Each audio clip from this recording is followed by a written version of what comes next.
Hi, everyone. I'm James Garbutt, And I'm Denny Dumas. and this is the Garbutt Dumas Real Estate Podcast.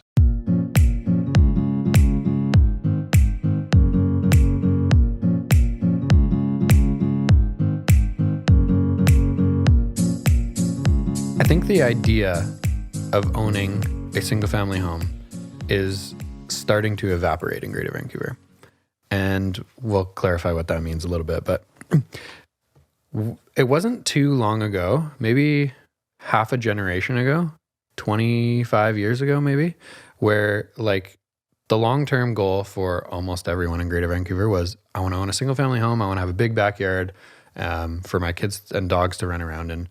And that is slowly starting to evolve and adjust.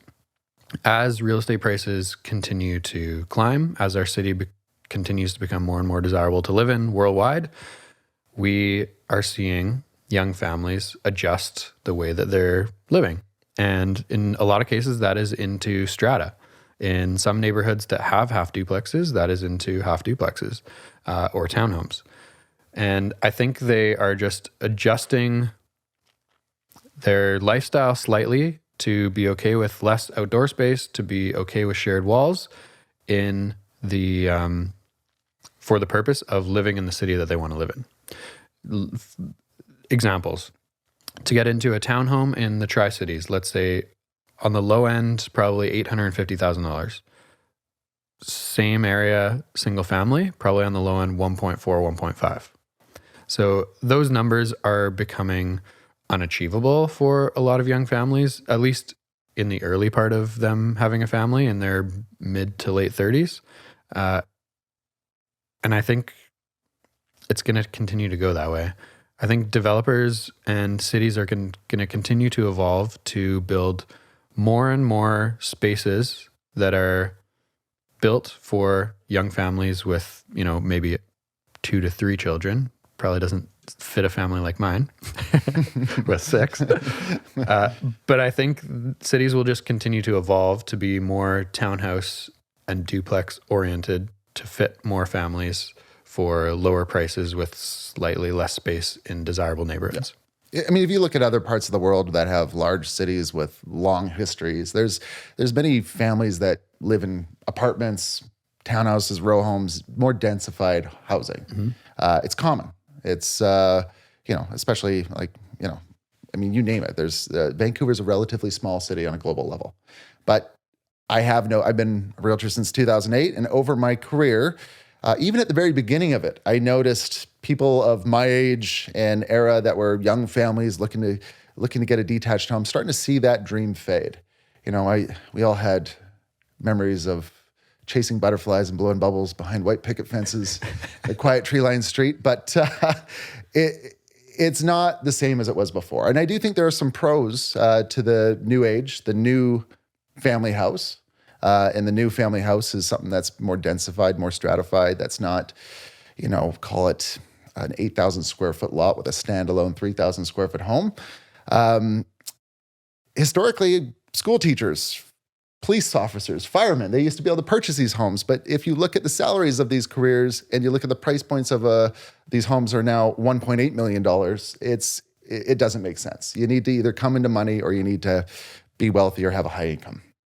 At the start of my career, a detached home was around $500,000, $600,000, and it started to feel out of reach. And 20 years ago, we're talking $300,000 or $350,000 or $400,000 in some markets. But nowadays, we're saying that under $2 million is a desirable price point. And so what we're really talking about is other options and where they exist and tips and suggestions on what to think about. Because if you have dreams on a detached home and many, like if you're looking in East Van and say your budget is $1.5 million, and even in Burnaby and North Vancouver and New Westminster, often that comes with renovations and work.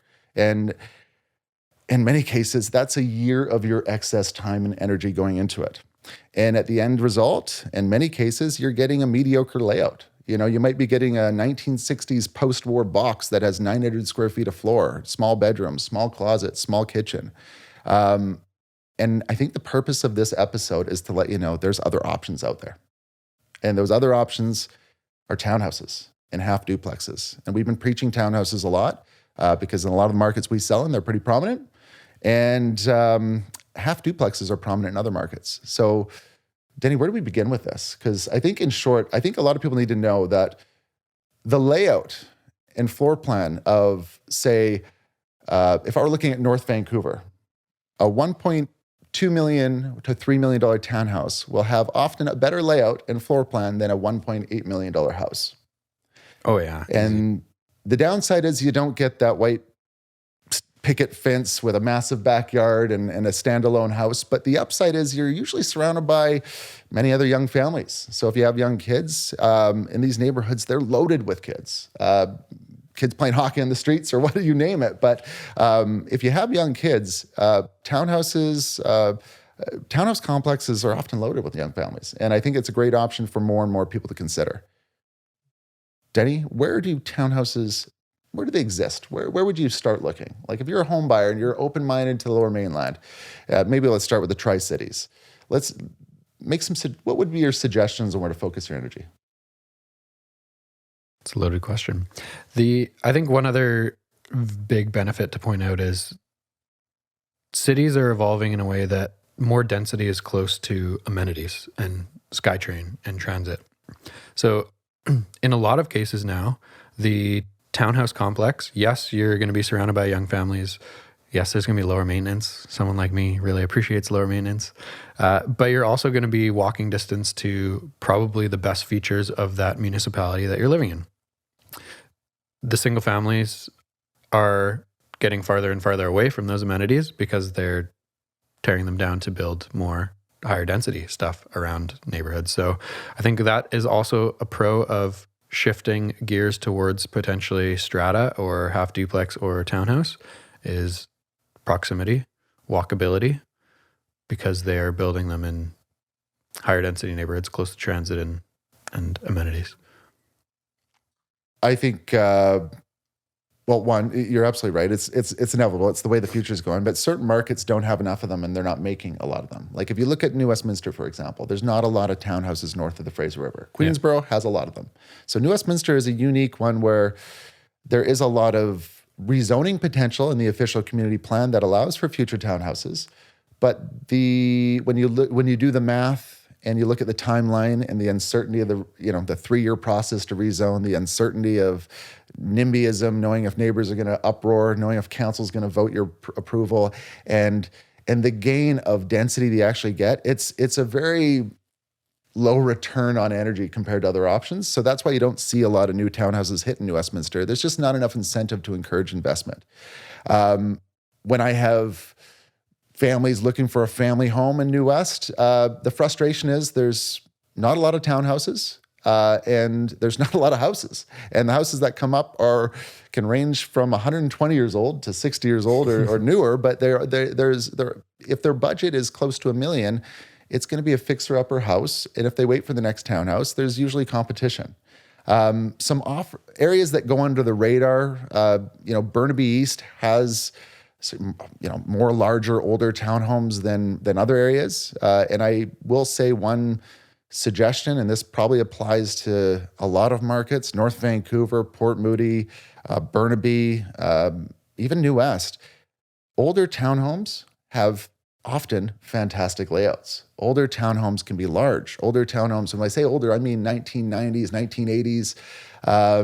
It can be even older, but like a 1990s built townhome will, a lot of cases have a 2-car garage. They may be over 2,000 square feet. They typically have a decent sized yard, a driveway, not like the modern stack townhomes that are almost like an apartment.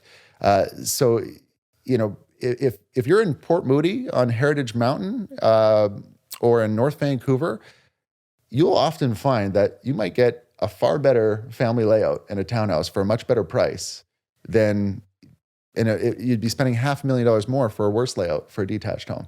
At least, yeah.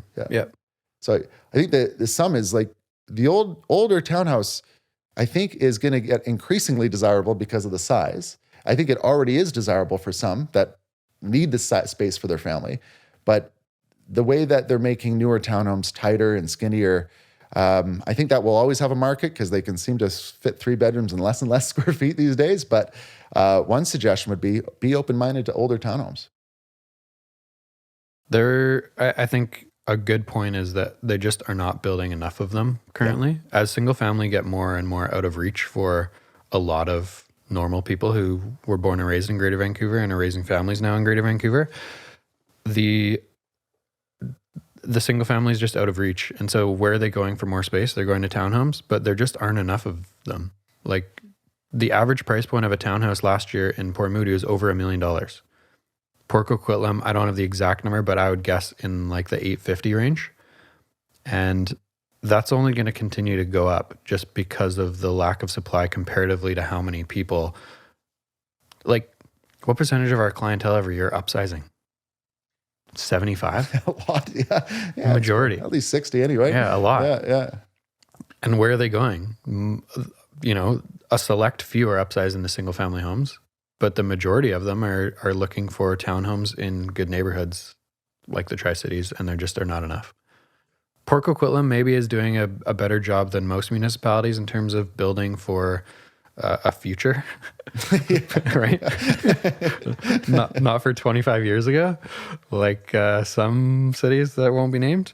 But yeah, Poco seems to be doing a better job. They have that like off of Ranger Lane, they're maybe 500 townhomes kind of in that range. Burke Mountain has a lot of them. Port Moody, very few. And it seems like in Port Moody, there's one new townhouse complex that comes up every year, but it's like 30 units. And so they're just not meeting enough of how many people need these types of homes.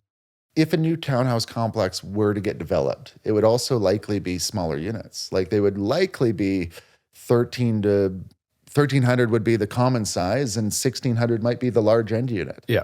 And this is for tandem garage, side-by-side townhouses, not the stacked ones. Stacked townhouses can get much smaller. Yeah.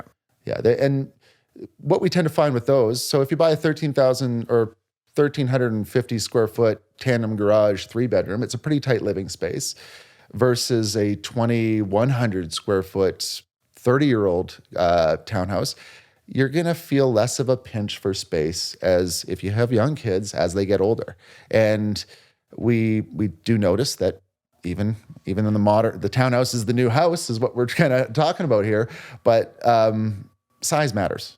And size may not matter at the start. I mean, the reality is new and shiny is desirable to many. And in some cases, it's right near the SkyTrain and right close to the amenities you want. So you just prefer the location over other options, whereas the older ones are typically maybe less walkable, a little bit up the hill in Port Moody's case. Yeah. But they have better layouts than half the homes that sell, call it around the mid $1.5 million range. Every city has a different offering. In Port Moody does have good townhouse offerings, but they are just low on supply. People just want more of them than they have available. Coquitlam has a lot of townhomes as well. New West in Queensboro has a lot, but north of the Fraser doesn't. Burnaby is a big mixed bag of everything.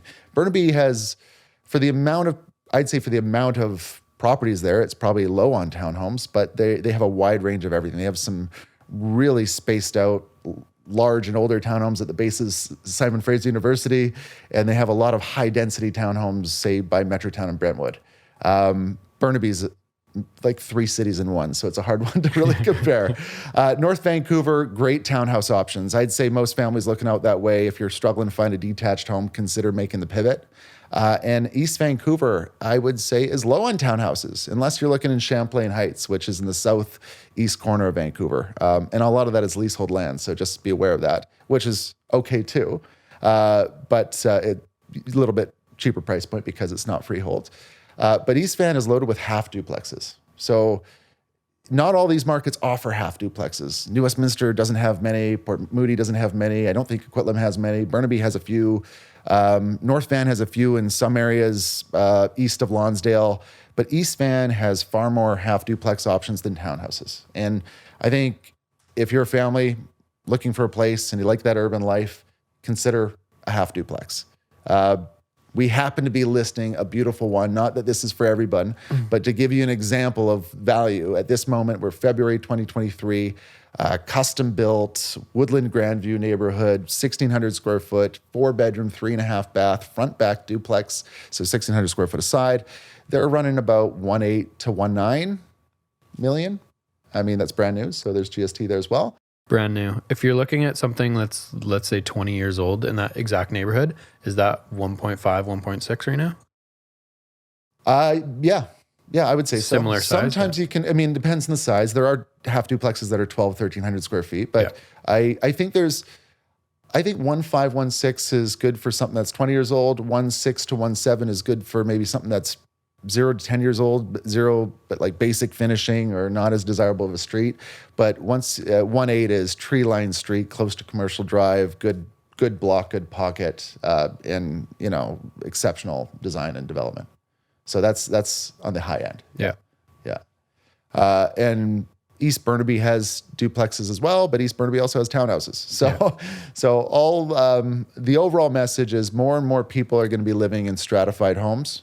And the dream of a detached home, if you're handy and willing to do the maintenance and willing to fix up something that's a little old and needs ongoing work, go for it. But if that is not your skill set and you just want a nice family place to live, if you look at the past 5 years or more, I would say that your investment in a townhouse or half duplex will probably perform as good, if not better, than the market. And I would say if we look over the last decade, townhouses have done pretty good on the return on investment. And I think they're outperformed a lot of other product types. And I don't think that's going anywhere. I think it's a mental hurdle to get over for some is sharing walls. And, I have this dream of my kids growing up with this big backyard. But it's a phenomenal stepping stone and a pretty secure one in that in 10 years from now, if, the house is unaffordable today, the townhouse is a great option that maybe gets you in a better neighborhood, closer to amenities, closer to, stuff to do for your kids, closer to parks. It's a good stepping stone in that in 10 years from now, it's going to be extremely desirable and a lot more expensive, which may then help you move up to that single family home in the future. Do you have any tips or suggestions that come to mind that may not be like obvious for people looking in that space when you're thinking of, clients that are looking to buy, say, a townhome? Position in the complex is important. Yeah. Whether you are facing another unit's windows or slightly off-centered can make a big difference in resale. Being an end unit, if that end unit today maybe costs an extra 50 grand or 75 grand, in 10 years from now, that could be an extra $250,000 just because the way I think that our city is evolving and how people are living is moving towards smaller shared spaces like townhomes and duplexes. And if you have the premier one in that complex that maybe has the little corner yard that's fenced off, that's a little bit bigger than everyone else's, or is facing the green space instead of facing another person's living room window, I think those are going to be continually more desirable over time. So position in the complex, I 100% agree with you. I mean, anytime you get a little more space, a little more natural light, a little more quiet, a little more yard, it's a good thing. Yeah. A lot of new dense townhouses have, certain designs that might be, say, an inside unit where the backyard you have to go through the garage to get to, so because there are 3 levels. It goes garage, main floor, bedrooms up. This is advice if you're in a position of choice. I mean, don't get me wrong, in some areas you're just lucky to have a townhouse. In other areas you might have choice. But if you have the option of trying to get a yard that's accessible from the main floor, I think that's important. These townhouses go to young families and kids want to play in a yard. 3 bedrooms. I mean, if you have not that 2-bedroom townhouses still perform well, but 3 bedrooms accommodate most family dynamics and even if it's a family with 1 kid in a home office, but if possible, try to get 3 bedrooms on the same level or at least 3 bedrooms up.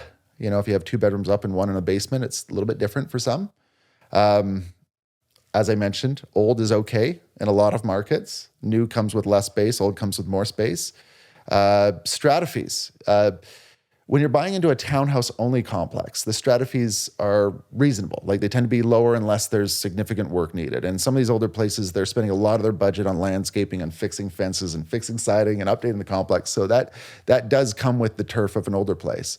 But if you're looking at a newer place, if you had the option of a townhouse that's a standalone townhouse complex versus, say, one of a dozen townhouses at the base of a tower, The ones that are at the base of the tower tend to have a really high strata fee because they're paying for the elevators, the heating the common space, all the addition. They're like a big condo. And the strata fee comparison could be like, if it's a standalone complex, the strata fee might be $300 a month, give or take, versus if it's at the base of a tower, it might be $800 a month. So that can significantly affect the value of the place, and just be cautious of the strata fee. And ideally, if you have the option, standalone townhouse complex. 100% agree. Yeah. In the half duplex world, if you're going older, just note you got to get along with your neighbor. You got to agree when to paint and when to do the fence and when to do the roof together. If you're new, you can shelf that concern for a long time. But yeah, I mean, knowing your neighbor, I think is important in a half duplex world, because you're kind of intimate with that neighbor. And this is more of an East Van thing because that's where it's most prominent. Denny, any closing notes? This is one of the best years I've seen in my career to upsize. If you're thinking about upsizing, call us. We would love to kind of educate you on what that process is going to look like. But the townhouse in the house has become a lot quieter than it was 12 months ago. And in some cases, decreased in value significantly comparatively to that condo that you're living in. And that's not going to last forever. And it may not last through 2023. We've been lucky and grateful to be behind many townhouse listings and sales. And we have an awesome half duplex in East Van coming up. Whether we're your realtor or not, just keep watching what we have to sell, because we're lucky to deal with a lot of people in these product types. We've got a couple of good Port Moody townhomes coming up too. Oh, nice. If you made it this far, thanks for listening.